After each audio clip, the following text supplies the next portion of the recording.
you know, the care of seniors and aging parents touch the heartstrings of many of our viewers out here. We like to give our viewers some information. If they had to move aging parents in a home with illnesses like dementia, Alzheimer's, and many offsprings of aging parents are still working with the kids of their own.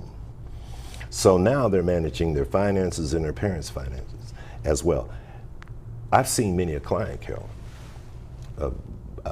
One of the questions I ask is, do you have aging parents? And the other question is, do you have adult, or I should say dependent adult children? There's a squeeze on your finances. We're going to talk about that.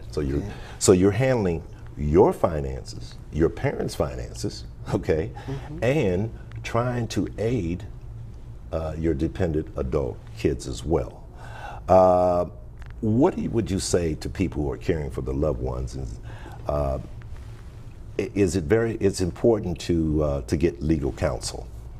What are the 5 things that you have to get legal counsel? And I just want to share briefly that the caregiving role is a very demanding role. People become angry, frustrated, anxiety, depressed.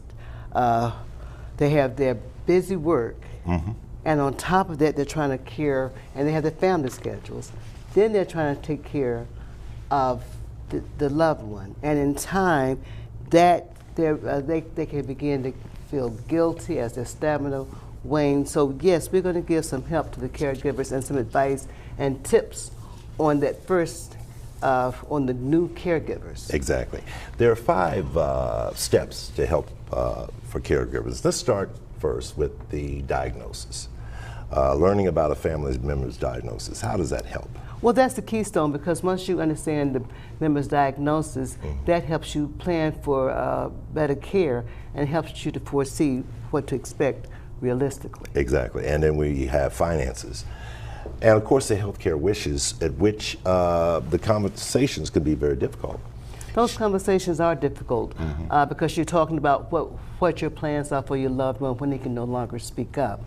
Now, I'll just give briefly about my brother. He was our power of attorney for my parents' medical and their finances, and that was a tremendous help for us because the trust we had in our brother, and we knew that he was carrying out my parents' wishes. So that helps to relieve the anxiety and better prepare for the future as well. You know, I was there. A team of 5. Okay. Yes. Each of your siblings had a role in the caregiving. It was a lot simpler. It was organized. Everything fell into place. Both parents had 24/7 care. My situation, as the only, adult and no siblings at the time, it was quite a strain and a challenge too, because I was running the business. I got a family. We were both working. And both working, and children. And so on my part, I had to play the role of all 5 of your siblings. Durable power of attorney, executor for the estate, just to name just a few things I had to do. Being there and carrying out the wishes of my parents. But that was quite a challenge, but we went through, and it worked out pretty well. Now, speaking of finances, alrighty, let's consider. Well, after we talk about the finances, let's consider. We should indicate here that inviting family and close friends to come together and discuss the care needed, if possible. What do you think about the recipient participating in the planning? Well, that is vital. If the care recipient can be in the meeting, right? Because that way you're sure that you're carrying out their wishes, and they have a chance to say what they would like, and also it gives the caregiver a chance to say what their needs are, right? And plan for care and to ask for assistance. And I just want to emphasize, it's so important to get help. It is. If you can. You can get help. Matter of fact, you can take advantage of community resources such as Meals on Wheels and adult day programs. What do these resources do, Carolyn? How do they help? Well, they are so helpful because they relieve the workload. And also that way you know your loved one is being cared for in adult care, and then you can do what you need to do, but your loved ones getting their care also. Okay, So very helpful. See, that is very, very helpful. These resources, help with the educational programs. It increases knowledge and confidence. Folks, find support. That is key. That is the most important thing for the caregiver, so that they don't become isolated as they take on more responsibility and their social life moves more to the background. Okay, that's important, Carolyn. But I just mentioned just a few minutes ago how it was rather stressful for me being the only participant in the caregiving of aging parents. There's an impact on physical and emotional health. But I want to say too that when you're talking about support, you have online and in-person groups now. That's right, you do. That can be helpful. I'm not sure if we had that at the time that your mom was ill. That's right. That is true. But I tell you what, there's an impact on your physical and mental health. We've got recent medical advances. Yes, you have recent medical advances. You have shorter hospital stays. You have shorter discharge planning. And with the better management of chronic illnesses, people are living longer.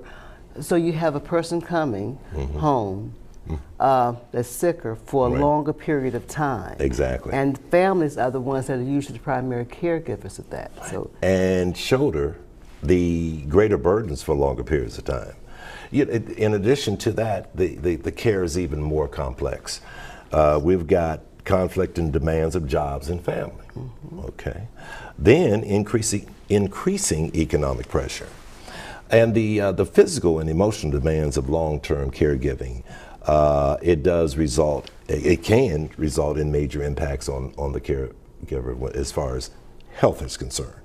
Yes. And I want to add too, Carolyn, overall caregivers who experience the greatest emotional stress tend to be whom? They tend to be females. Exactly.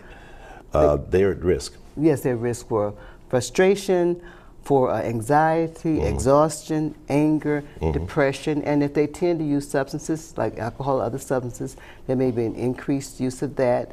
Their immune response is less or poor, and sometimes they neglect their own health in trying to care for others, and the mortality rate of caregivers is higher than non-caregivers. Exactly, and it seems like the caregiver is ill-prepared for their role and provide care with little or no support. Yet there is a percentage, Carolyn, or you could tell me about, of the caregivers who continue to provide intense care to others. Well, at least a third of the caregivers do that, and they continue. And the primary reason that they put a person in long-term care facility is the caregiver's own physical health. Exactly. And I said the average stay is 2.5 years, or 2.9 years, almost 3 years. But the caregiver, the family caregiver, if they're able to, is sometimes able to cut 1.5 years off that stay. They stay in the long-term care facility. Exactly. I want to remind our viewers to email us at freeman@justaskfreeman.com to get a copy of our free toolkit about retirement and Social Security strategies. We also have for you a copy of a listing of the facilities and organizations that are available to you when it comes to caregiving.